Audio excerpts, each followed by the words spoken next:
होती और उम्मीदें अभी बरकरार हैं। अपने खिलाड़ियों पर हम सभी को बहुत गर्व है और हम उम्मीद करते हैं कि इसके बाद अब लगातार मेडलों की बौछार होगी भारत के लिए। और अब एक बार देख लेते हैं कि आखिर बाढ़ की पूरे देश भर में क्या स्थितियां हैं।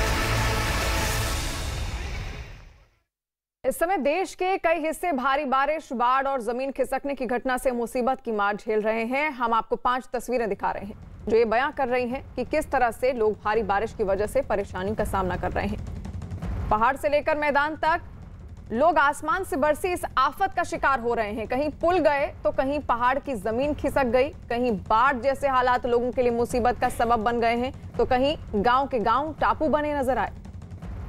और ये 5 तस्वीरें आपके सामने हैं। किस तरह पहली तस्वीर जम्मू कश्मीर के राजौरी से है। लोग फिर भी नदी पार करने की कोशिश कर रहे हैं। नदियां इस वक्त उफान पर हैं, सड़कें भी अब नदियों में और नालों में तब्दील हो चुकी हैं, लेकिन उसके बाद भी मुसीबतें कम होने का नाम नहीं ले रही हैं।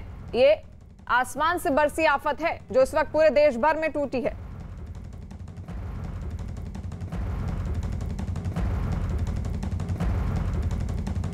जम्मू कश्मीर के राजौरी में लगातार हो रही तेज बारिश की वजह से अचानक बाढ़ जैसे हालात हो गए। सड़कों पर बारिश का पानी भरने से लोगों की परेशानी बढ़ गई है। वहीं बाढ़ की वजह से एक पुल भी टूट गया और कुछ गाड़ियों को भी नुकसान पहुंचा है, जिसके बाद लोग जान पर खेलकर नदी पार करने को मजबूर हो गए हैं। रूरल कनेक्टिविटी, हेल्थ इंफ्रास्ट्रक्चर है वो सारा हमारे गाँव की तरफ है। जैसे मिडिल स्कूल देरिया है, हाई स्कूल डूंगी है, डूंगी जो हमारा डिग्री कॉलेज है, हाई सेकेंडरी है, बैंक है, हेल्थ की फैसिलिटी है। इन लोगों का जो पंचायत घर है वो भी नाला की इस बार है। आए दिन पंचायत के प्लान बन रहे हैं, पंचायत की मीटिंग है और बच्चों के जितने भी स्कूलिंग है नाला से पार कोई भी स्कूल हमारे पास नहीं है। उस वजह से कम 5-6 हज़ार जो लोगों का जो राब्ता है वो डिस्ट्रिक्ट एडमिनिस्ट्रेशन से और खासकर स्कूल से कट गया है। जम्मू कश्मीर में पुलवामा के त्राल इलाके में बादल फटने से भारी तबाही हुई है। वहां से सामने आए एक वीडियो में दिखा कि किस तरह से बादल फटने के बाद सैलाब आ गया और अपने साथ सब कुछ बहाता हुआ ले गया। नदियों का पानी उफान पर आ गया और उसकी रफ्तार के आगे किसी का टिक पाना नामुमकिन हो गया। वीडियो में दिखा कि किस तरह से एक पुल तिनके की तरह पानी के तेज बहाव में बहता चला गया। पानी की रफ्तार इतनी तेज थी कि पुल का पूरा हिस्सा किसी खिलौने की तरह बह गया। जम्मू कश्मीर के त्राल की ये तस्वीर आप देख रहे हैं, जहां पर ये पुल टूटने की तस्वीर थी। वहीं राजस्थान का क्या हाल है वो भी आपको बताते हैं। राजस्थान के जयपुर से भी भारी बारिश के बाद हैरान कर देने वाली तस्वीरें सामने आई। भारी बारिश के बाद वहां कई इलाकों में पानी भर गया, जिससे लोगों की परेशानियां बढ़ गई हैं। जहां तक नजर गई वहां तक सिर्फ पानी ही पानी नजर आया। सड़कों पर पानी ऐसे बह रहा था मानो वहां कोई नदी बह रही हो। सड़कों पर आए इस सैलाब ने लोगों की मुश्किलें उस समय और बढ़ा दी जब उनके घरों में पानी भर गया। कमर तक पानी भरने की वजह से लोगों का पैदल चलना तक मुश्किल हो गया।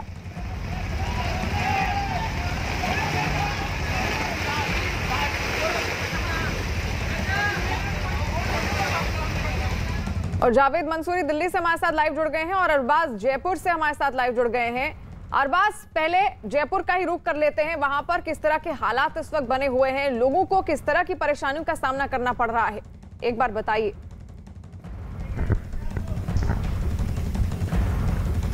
जी बिल्कुल शिवानी, देखिए हालात बिल्कुल वही बने हुए हैं। सुबह से जैसे बारिश का दौर चल रहा था अभी तक थमा नहीं है। हालांकि बारिश की स्पीड थोड़ी कम जरूर हुई है। रिमझिम बारिश का दौर अभी जारी है, लेकिन नॉन स्टॉप चल रही है और थोड़ा हवा में तेजी आई है, जिससे मौसम में तब्दीली आने की उम्मीद बताई जा रही है। लेकिन जो राजधानी के इलाके हैं वहां पर कमोबेश हालात वही हैं। पानी का भराव बिल्कुल वैसा ही है और जो लोगों को दिक्कत और परेशानियों का सामना करना पड़ रहा था स्थिति अभी वही है, क्योंकि अब दिन निकल चुका है, लोग बाग बाहर आ चुके हैं घरों से, अपने जरूरी काम उनको करने हैं। लेकिन जो शहर के हालात ऐसे हैं नहीं कि जैसे आम जो दिनों में होते हैं, जो आम अपनी दिनचर्या को पूरा कर सकते हैं, वो स्थिति अभी नहीं है।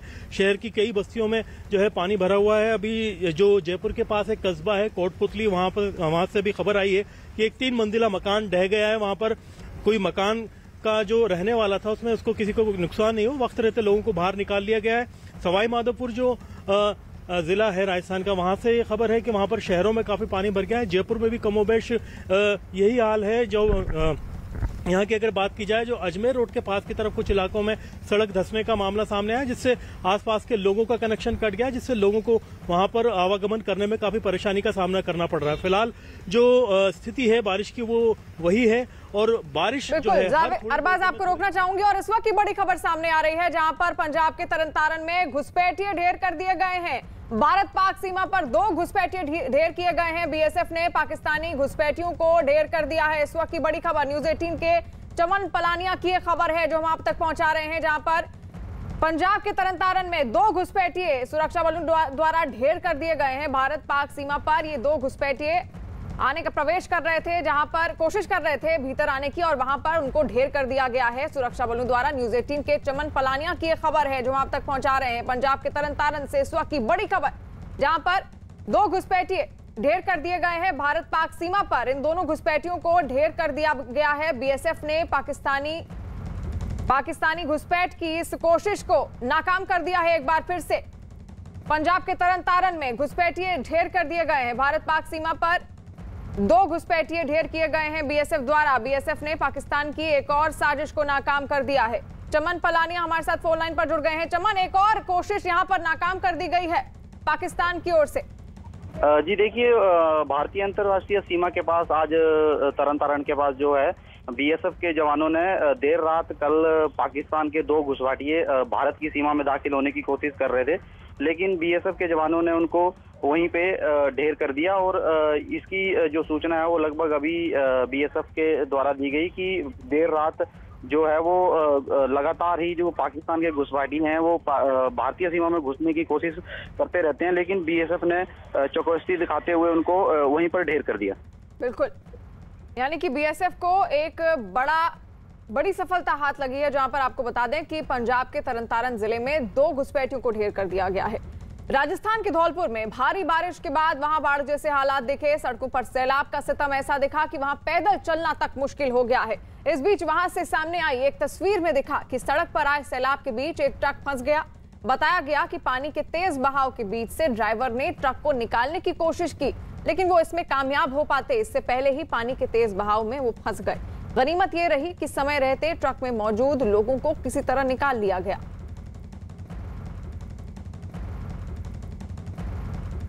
दिल्ली में यमुना के किनारे बसे इलाकों में बाढ़ का खतरा बढ़ गया है। हरियाणा के यमुनानगर में भारी बारिश के बाद जलस्तर बढ़ने की वजह से हथनी कुंड बैराज से भारी मात्रा में पानी छोड़ा गया, जिससे दिल्ली के कुछ इलाकों में बाढ़ का खतरा बढ़ गया है। दिल्ली में यमुना का जलस्तर अभी भी खतरे के निशान से ऊपर है। बताया गया है कि पहाड़ों पर लगातार हो रही भारी बारिश की वजह से यमुना नदी का पानी बढ़ गया है, जिसके बाद बैराज के कुछ दरवाजों को खोलना पड़ा। यमुना का जल स्तर चेतावनी स्तर से अभी भी ऊपर बना हुआ है। इस वक्त हम मौजूद हैं लोहे के पुल के पास, और जहां से आपको यमुना का स्तर हम आपको दिखाएं। देखिए, यमुना का स्तर लगातार बढ़ा हुआ है। अगर आज की बात करें तो 2 लाख क्यूसेक से ज्यादा पानी छोड़ा गया है। और अगर अभी जल स्तर की बात करें यमुना में कितना जल स्तर है, तो सुबह 8 बजे तक का आंकड़ा हमारे पास है 205.01 मीटर पर यमुना बह रही है। हालांकि कल रात 11 बजे ये अपने उच्चतम स्तर पर थी, 205.54 मीटर पर यमुना बह रही थी, जो कि खतरे के निशान से भी ऊपर थी। खतरे का निशान 205.33 मीटर है। फिलहाल यहाँ पर कुछ पानी कम हुआ है, लेकिन अभी भी चेतावनी स्तर से ऊपर आप देख सकते हैं बह रही है यमुना की लहरें आप देख सकते हैं। और आपको बता दें कि ये जो लोहे का पुल है आप देख रहे हैं, गांधीनगर की तरफ से पुरानी दिल्ली आने वाला एक तरफ का रास्ता बंद किया गया है, यानी इस लोहे के पुल की एक लेन ही चल रही है। हमारे साथ यहाँ पर मौजूद है सर, पानी कुछ कम हुआ है, क्या बताएंगे आप? पानी तो लेवल डाउन हो चुका है। हाँ। अभी तो खतरे के निशान से जो नदी नीचे ही है। हाँ। और डाउन होने की संभावना है अभी। यमुना में जो जल स्तर था वो खतरे के निशान से ऊपर पहुंच गया था। फिलहाल कम हुआ, लेकिन अभी भी चेतावनी स्तर से ऊपर यमुना बह रही है। कैमरा पर्सन चंदन के साथ जावेद मंसूरी, न्यूज़ 18 इंडिया, दिल्ली। और जावेद हमारे साथ लाइव जुड़ गए हैं। जावेद, अभी तो स्थितियां ठीक है, लेकिन अगर ऐसे ही इसी तरह से सिलसिला जारी रहा बारिश होने का तो जलस्तर लगातार बढ़ता जाएगा। उसके लिए प्रशासन की क्या कुछ तैयारियां हैं? पूरी तरह मौजूद हूँ सीलमपुर की साइड में, जो पुल जाता है सीलमपुर से ISBT कश्मीरी गेट, बिल्कुल यमुना से सटे हुए ये इलाके हैं। यहाँ पर करीब 186 झुग्गियाँ हैं, 500 से 700 लोग रहते हैं। इनको बाहर निकाला गया है। अभी तक 200 लोगों को बाहर निकाला गया है। या तैयारियां मैं आपको दिखाता हूँ शिवानी। देखिए, जो लोग यहाँ झुग्गियों में रहते हैं उनका कोरोना टेस्ट भी हो रहा है, और इनको निकाल कर रखा कहाँ गया है उसकी व्यवस्था भी यहाँ पर की गई है, वो भी हम आपको तस्वीरों में दिखाएंगे।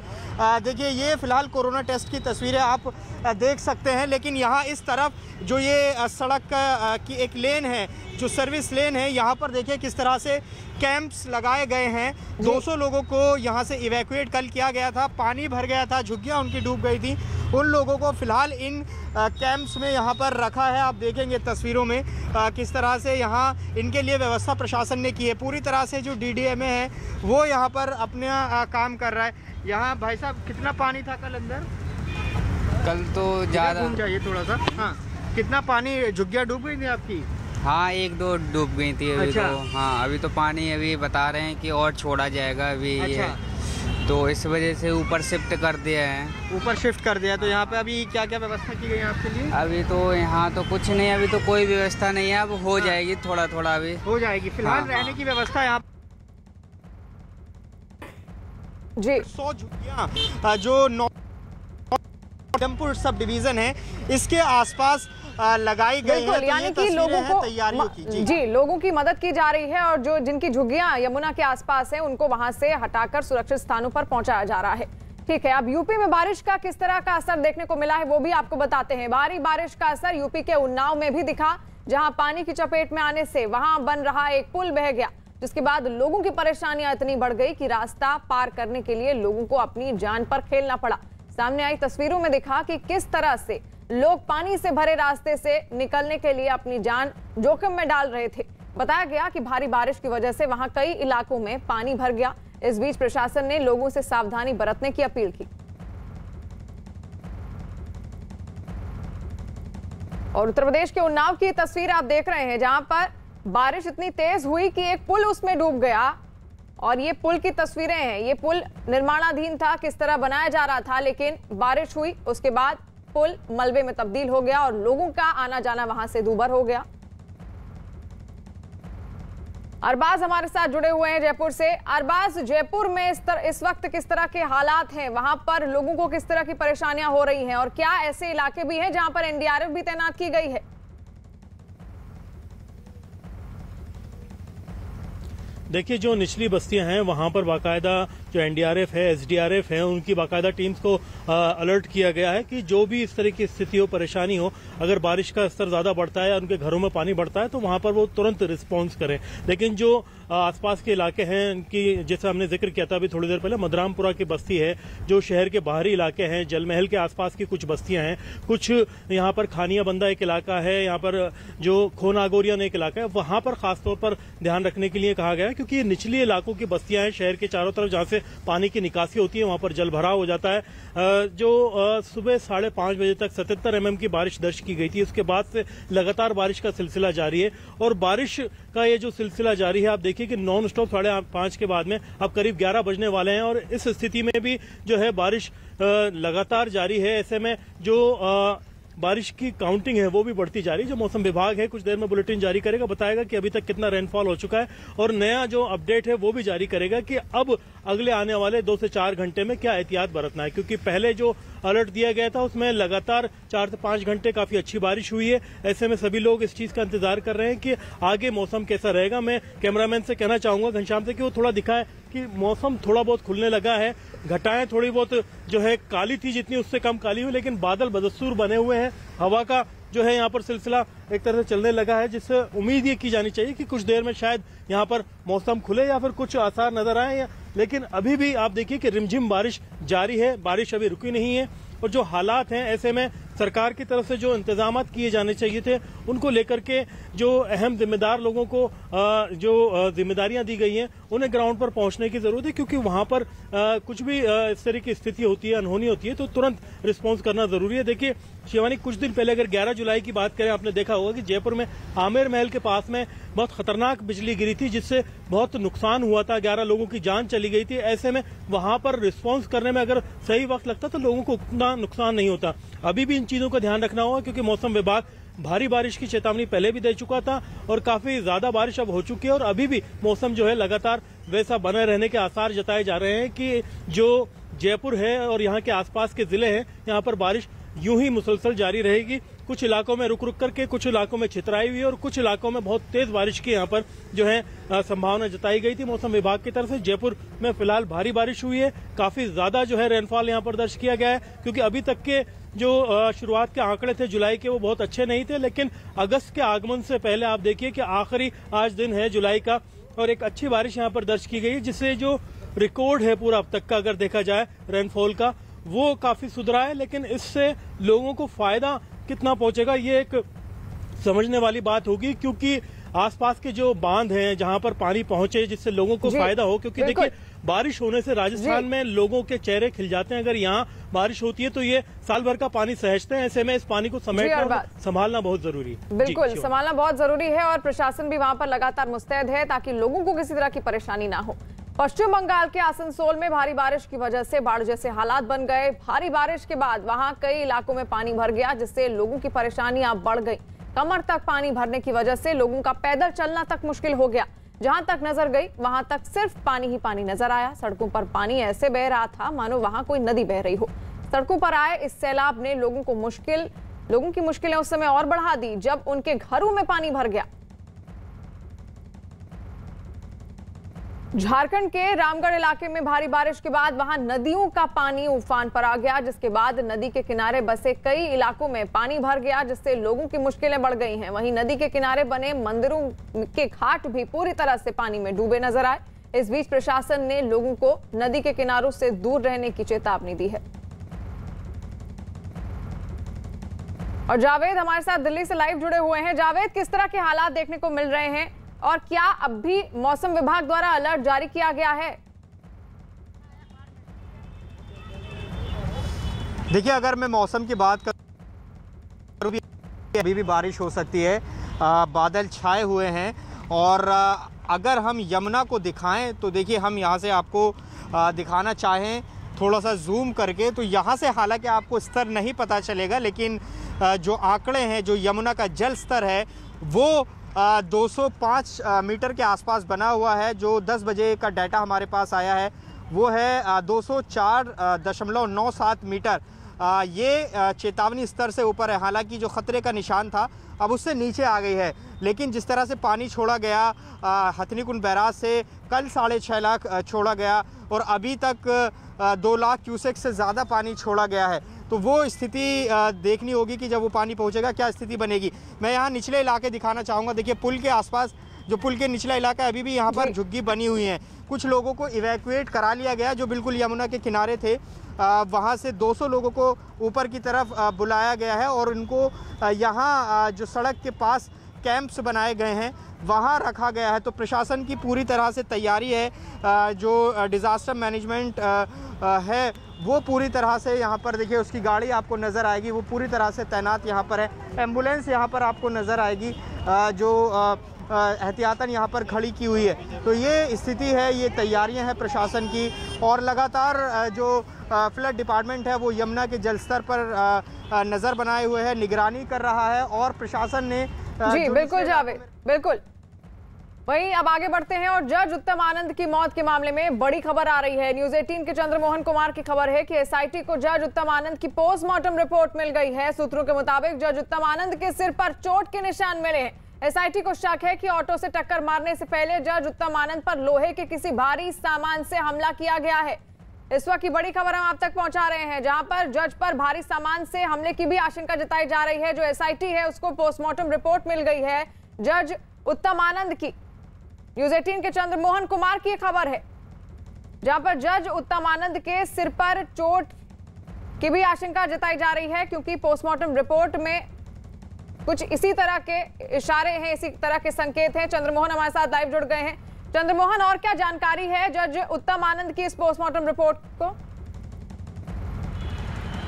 बिल्कुल, देखिए अभी तो पहले हम सीधी आपको तस्वीर दिखाते हैं, जहां एएसपी और डीएसपी यहां पर रणधीर वर्मा चौक पर पहुंचे हैं धनबाद के, और तस्वीरों में आप साफ तौर पर देख सकती हैं एएसपी लॉ एंड ऑर्डर और ट्रैफिक डीएसपी यहां पर मौजूद हैं। और इस चौराहे पर ये नापने की कोशिश की जा रही है कि ऑटो किस तरह से आया था, और फिर जो घटना स्थल है उसको मार्क किया गया है। वरीय अधिकारी यहां पर पहुंचकर जांच करने में जुटे हैं कि आखिर ऑटो किस तरह से टर्न लिया था, और फिर जो जज उत्तम आनंद हैं वो जॉगिंग करते हुए किस तरह से यहां पर पहुंचे हैं। तो इसके जो यहां पर फीता अभी डाला गया है, तस्वीरों में भी आप साफ तौर पर देख सकते हैं, और हाथ में जो एएसपी हैं उनके एक नक्शा पड़ा हुआ है जो यह दिखा रहा है कि यह सड़क किस तरह से आती है और जाती है।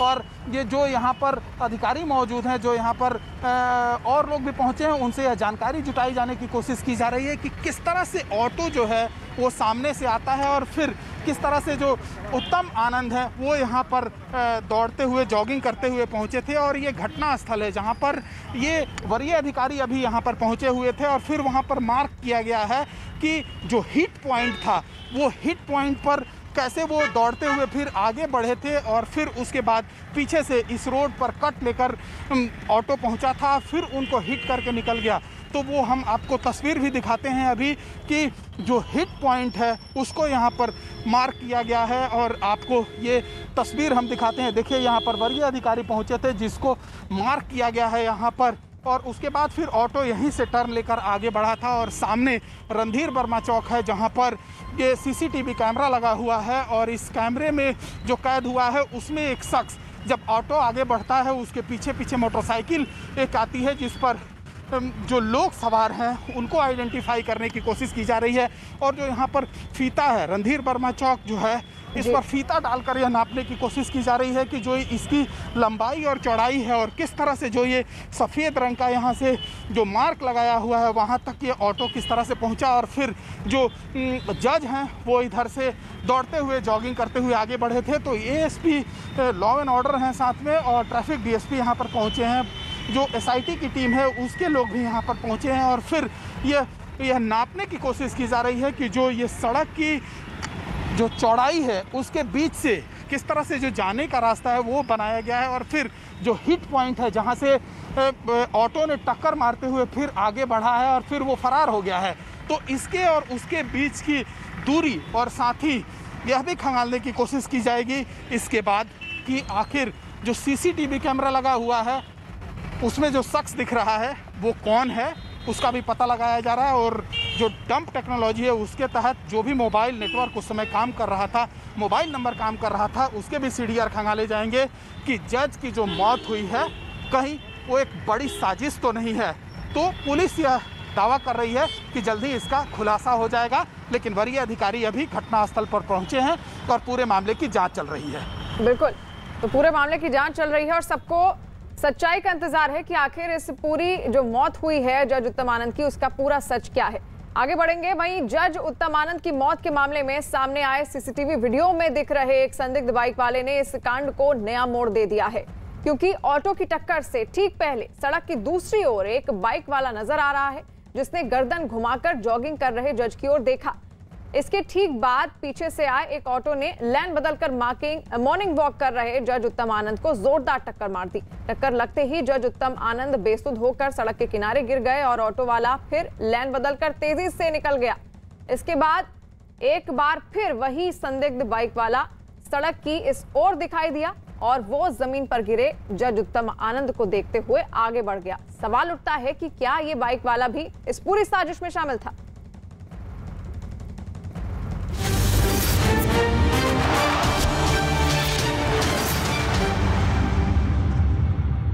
जब जब लहराएगा टोक्यो ओलंपिक में तिरंगा, जब होगी जापान में भारत की जय। न्यूज़ 18 लेकर आएगा पहला अपडेट। जापान से सीधे मेरे साथ देखिए जीतो इंडिया। हम संगठन के लिए भी कार्य करने को तैयार हैं। हमारे कई ऐसे मंत्री भी मुझे मिले। माना जा रहा है कि आला कमान पायलट की नाराजगी दूर करना चाहता है। खबर तो ये भी है कि गहलोत पायलट से सुलह कर सकते हैं। पायलट गुट के विधायकों की खुशी और उनके बयान से इसके संकेत भी मिले। सचिन पायलट को सम्मान मिलेगा? बिल्कुल 100% मिलेगा, मिलने जा रहा है। देश में एक महीने से कम समय में करीब 2.25 लाख गर्भवती महिलाओं को कोरोना का टीका लगाया गया। कर्नाटक के नए सीएम बसवराज बोम्मई ने दिल्ली में पीएम मोदी और गृह मंत्री अमित शाह समेत कई नेताओं से मुलाकात की। तीरंदाज दीपिका का ओलंपिक्स में पदक जीतने का सपना टूट गया। वो क्वार्टर फाइनल मुकाबले में हार के साथ ओलंपिक से बाहर हो गईं। राहुल गांधी ने एक दिन पहले कोरोना का टीका लगवाया, जिसकी वजह से वो संसद की कार्यवाही में शामिल नहीं हो सके। ये जानकारी कांग्रेस सांसद मल्लिकार्जुन खड़गे ने संसद में दूसरे विपक्षी दलों के नेताओं को दी। जून में कोर सेक्टर की बढ़त दर घटकर 8.9% हो गई। इससे पहले मई में ये 16.3% रही थी। दिल्ली के रोहिणी इलाके में एक मकान से लड़के और लड़की का शव संदिग्ध हालात में बरामद हुआ। महाराष्ट्र के पूर्व गृह मंत्री अनिल देशमुख के बेटे ऋषिकेश को भी ईडी ने नोटिस भेजा। 100 करोड़ रुपए की अवैध वसूली के आरोपों पर अनिल देशमुख और उनके बेटे को सोमवार को पेश होने के निर्देश दिए गए। टोक्यो ओलंपिक्स में सर्बिया के टेनिस खिलाड़ी नोवाक जोकोविच को सेमीफाइनल में हार का सामना करना पड़ा। उन्हें जर्मनी के अलेक्जेंडर ज़्वेरेव ने 1-6, 6-3 और 6-1 से हराया।